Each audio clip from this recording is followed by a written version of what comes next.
ഒരു നാടാകെ കാത്തിരുന്ന കല്യാണം. വരൻ സൂര്യ, വധു മിത്ര. കാണാൻ കാത്തിരിക്കുക. സ്വയംവര പന്തൽ എല്ലാ ദിവസവും രാത്രി 8 മണിക്ക്.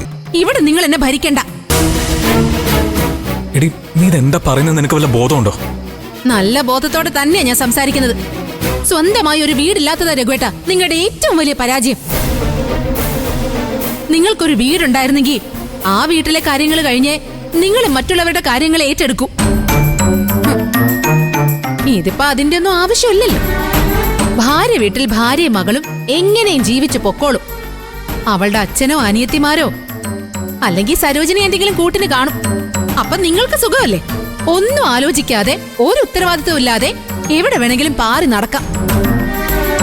പക്ഷെ ഞാനിവിടെ ജീവിക്കുന്നത് ഒരു വേലക്കാരിയെ പോലെയാ.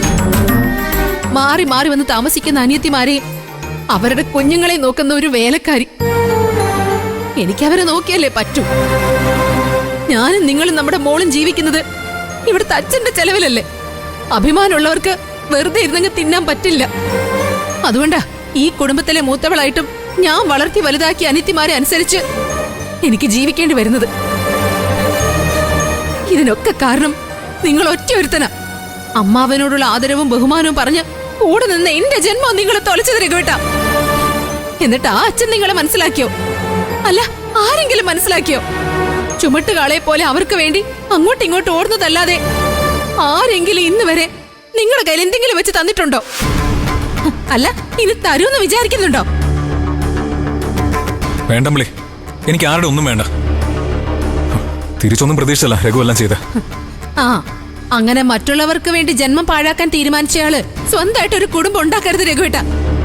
നല്ല തണ്ടും തടിയുള്ളവനെ കല്യാണം കഴിച്ച് ഒരു കുഞ്ഞുമായിട്ട് വീണ്ടും അച്ഛന്റെ ചെലവില് അച്ഛന്റെ വീട്ടിൽ കഴിയാൻ എനിക്ക് പറ്റില്ല. നിങ്ങൾക്ക് ചിലപ്പോ ഭാര്യ വീട്ടിൽ താമസിക്കുന്നത് ഒരു അന്തസ്സായിരിക്കും. പക്ഷെ എനിക്ക് അങ്ങനെയല്ല.